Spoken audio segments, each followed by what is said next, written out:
Bueno, gracias por la invitación, por estar aquí presentes.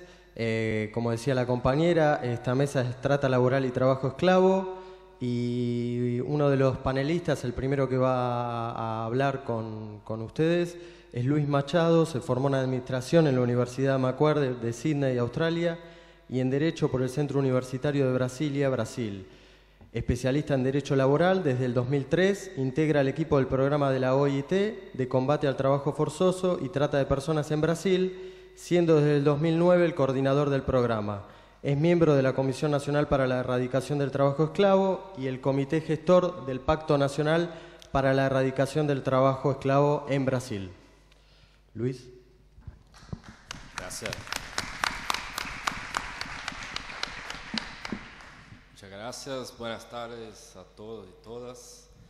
En primer lugar, voy a intentar hablar en mi mejor oportunidad posible y voy a traer acá un aspecto primero global acerca del tema del trabajo forzoso, nuestros números, estadísticas y después específicamente de Brasil, y voy a compartir el asunto con mi colega de la Comisión Nacional, Frei Xavier Plaza, que estamos juntos desde hace muchos años, él mucho más que yo en esta lucha. Entonces seguimos con el asunto.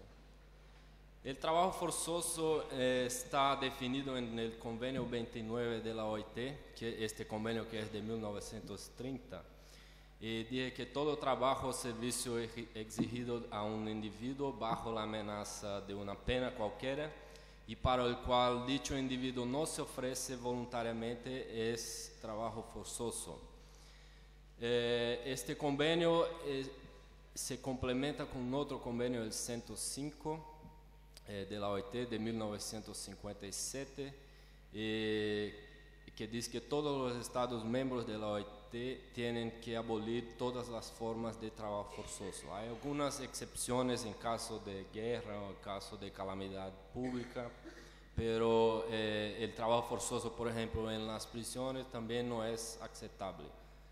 Entonces, esto incluye las formas contemporáneas también de trabajo forzoso o trabajo esclavo. Aquí las características del crimen es exigido bajo una amenaza de punición, se concluye de manera involuntaria, o sea, sin el consentimiento de la víctima. Cuando se trata de niños y niñas, este consentimiento ahí cae por tierra, y también en entendimientos más contemporáneos, también el consentimiento de adultos, porque generalmente la oferta no condice con la realidad cuando el trabajador llega al local de trabajo. Entonces, no hay como consentir en una situación fraudulenta.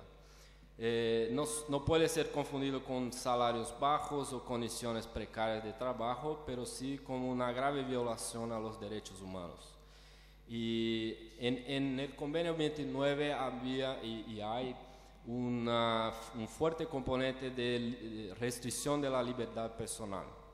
Y también en entendimientos más contemporáneos de los expertos de la OIT, esta libertad no tiene que ser objetiva o ser clara. Hay formas de restricción a la libertad, como deudas o la restricción psicológica, amenazas psicológicas que también caracterizan esta restricción. Y muy fuerte la utilización de la coacción. El crimen está presente en todas las regiones y todas las economías. No es una exclusividad de los países más pobres. La mayor parte es explotado por el sector privado, y las soluciones propuestas por la OIT incluyen acciones rigurosas para el fin de la impunidad. Es uno de los mayores problemas, junto a medidas de prevención y rehabilitación, asistencia a las víctimas. En nuestro informe global sobre el tema en 2005, la OIT calculó que había en todo el mundo 12.300.000 trabajadoras sometidas a trabajo forzoso, y esto incluye la explotación sexual como una forma. Y 9.8 millones eran explotados por el sector privado. Y de estos 12.3, la OIT calculó que 2.4 eran víctimas de trata de personas. En 2012, el año pasado, recalculamos estas cifras y llegamos a un número ahora de 20.9 millones de víctimas. Y esto quiere decir que el crimen aumentó. Una parte sí, pero también se debe a la inclusión en los países, los Estados miembros, del tema como crimen en sus ordenamientos jurídicos, también después del protocolo de Palermo en 2005. Entonces hay mecanismos ahora de verificación mejores y bases de datos más completas. Calculamos que más de la mitad de las víctimas son mujeres. Las mujeres están más vulnerables, mujeres y niños y niñas, y aún el sector privado continúa como el mayor explotador, y 4.5 millones para explotación sexual, 14.2 para explotación económica. Y el año pasado no calculamos la trata específicamente, pero la migración. Entonces, casi la mitad de las víctimas migraron, sea por trata de personas o por una migración voluntaria. Entonces, se desplazaron de su lugar de origen. La distribución por región, la Asia y el Pacífico está en el topo con 11.7 millones de víctimas, seguido de África y nuestra región acá, América Latina, con 1.8. Pero la prevalencia, y la Asia, claro, la densidad demográfica es demasiado grande, pero la prevalencia en números relativos, el este europeo y Europa Central, a cada 1000 habitantes hay 4.2 víctimas de trabajo forzoso, seguido de África, y en el tercer lugar no está acá, pero América Latina, con 3 víctimas para cada 1000 habitantes. Calculamos también en 2005 el lucro obtenido con la trata y el trabajo forzoso, y esta cifra llega a casi 32 mil millones de dólares americanos. Entonces es tenido hoy por la ONU, por la UNODC, como el segundo crimen más rentable del mundo, ahí junto con el tráfico de drogas y después tráfico de armas.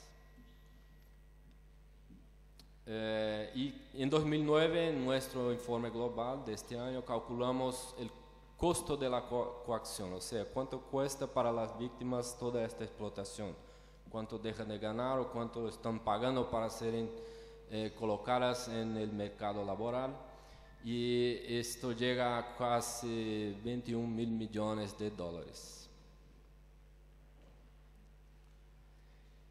En los países se utilizan diferentes terminologías.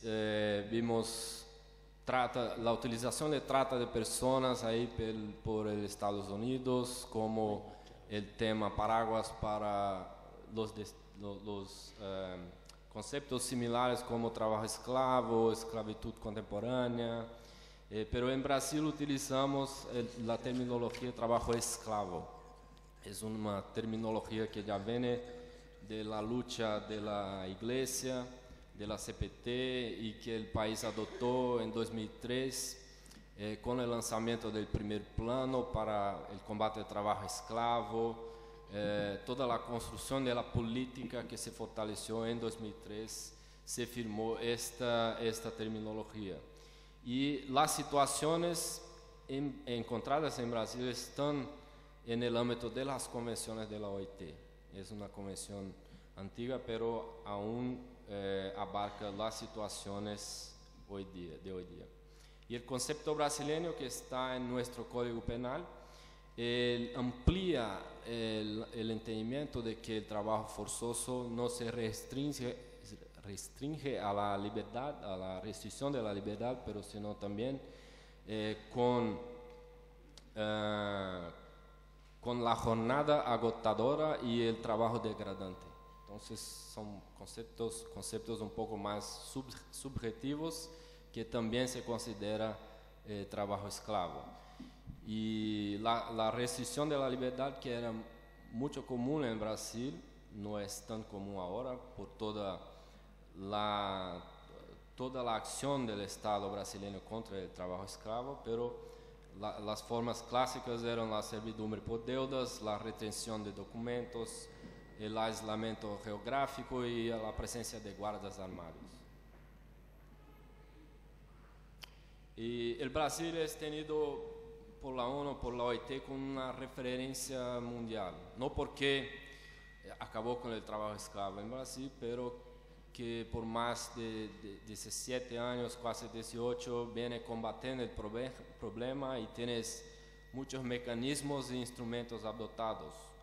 El primero fue la creación de los grupos especiales móviles de inspección que van en todos los cantos de Brasil, en todo territorio nacional, en busca de las denuncias, de las quejas contra el trabajo esclavo. Y esto fue implementado en 1995. Desde entonces, más de 44.000 trabajadores fueron libertados de la situación de esclavitud en Brasil. El lanzamiento en 2003 del Plano Nacional, en su primera edición, después en 2008, con un enfoque más grande en la protección de las víctimas y la prevención. La creación de una Comisión Nacional para Erradicación del Trabajo Esclavo, también en 2003. 2003 fue un año marco también, la entrada del presidente Lula, del PT en el poder en Brasil. La creación y divulgación de la lista sucia es un instrumento muy poderoso en Brasil, que es una lista de los empleadores flagrados utilizando el trabajo esclavo. Y esta lista posibilita diversos desdobramientos a partir de ella, y voy a explicar un poco más de estos desdobramientos más a frente. Y inúmeras denuncias y condenaciones en el ámbito civil, en el ámbito de la justicia laboral en Brasil por daños morales colectivos. Y uno de los problemas acá que estaba explicando a Gustavo era que estos daños morales no llegan a los individuos, a las víctimas individualmente, pero al colectivo, y generalmente se va a un fondo o a alguna acción colectiva como la construcción de un hospital, una escuela. Entonces no hay una compensación por el daño individual de ese trabajador. Después del lanzamiento del Pacto Nacional para la Erradicación del Trabajo Esclavo, voy a explicar un poco más a frente, y algunas acciones de prevención, como una campaña que Javier va a explicar acá, este folleto que tiene aquí. También hicimos diversos estudios en los más de 10 años que actuamos, la OIT en Brasil actúa en el tema.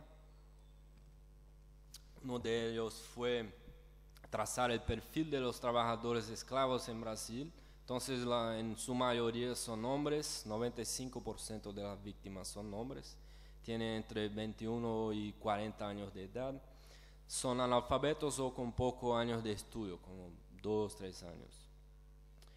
Y la faja de edad, yo digo, el 74% tiene entre 21 y 40 años de edad, y esto porque es exigido de los trabajadores la fuerza bruta, porque la actividad generalmente está ligada a la actividad en el campo, en el medio rural. Y acá una información muy importante es la edad en que los trabajadores empezaron a trabajar. Entonces vemos el problema de trabajo infantil en el inicio de la infancia, de la adolescencia, que lleva el trabajo esclavo en el futuro. Entonces, todos los entrevistados empezaron a trabajar antes de los 18 años, que es la edad legal en Brasil, mayor edad, y 85 hasta los 12 años de edad. Y acá, para hacer un cruzamiento aquí de informaciones, este es el arco de desflorestamiento en Brasil, en la Amazonia, y acá las áreas más oscuras donde más se encontraron trabajadores esclavos en Brasil. Entonces vimos que hay una sobreposición acá del desmatamiento con la libertación de trabajadores esclavos. La actuación del Estado brasileño, principalmente ahí hasta 2008, 2009, fue en el campo, no tanto en el sector urbano. En el sector urbano, en las ciudades, es más reciente la actuación, y ahí donde estamos encontrando ahora trabajadores migrantes, principalmente bolivianos, en la industria textil. Y acá muestra también la migración, y ahí la mayoría de las víctimas fueron víctimas también de trata de personas, porque fueron engañadas, fueron víctimas de fraude. Salieron ahí, por ejemplo, de estos círculos azules, donde son la naturalidad de estos trabajadores, y fueron libertados en las áreas rojas. Entonces vimos que hay un desplazamiento para dentro del Brasil, para la Amazonia. Aquí la ruta basada en estas informaciones, la mayoría salen del estado de Maranhão, en nordeste del Brasil, para el estado de Pará. El Pacto Nacional, hay un instrumento que tenemos en Brasil desde 2005. La creación del pacto se basó en la lista sucia que hablé. Con la información oficial de los empleadores flagrados utilizando el trabajo esclavo, conducimos los primeros estudios de cadena productiva. En Brasil no es crimen comprar de quien está en la lista sucia, o sea, quien utilizó trabajo esclavo. Y por eso llamamos ahí, junto con la organización no gubernamental, la ONG Reporte Brasil, el Instituto Ethos de Responsabilidad Social Empresarial y el Observatorio Social, que es ligado a CUT en Brasil, al Sindicato de los Trabajadores, y identificamos, basado en la lista sucia, en los puntos rojos, quién estaba comprando este producto. Entonces llegamos a los vínculos más distantes de la lista, y claro, los supermercados, los constructores de automóvil, los hoteles. Entonces llamamos estas empresas para asignar o firmar un pacto, una carta compromiso, que impone sobre su fornecedor la condición de que no compre de la lista sucia. Y caso esté comprando, se va a cortar la relación comercial. Esto ha tenido un impacto muy grande en estas relaciones y un impacto económico para muchos productores que querían ganar y lucrar mucho con el trabajo esclavo.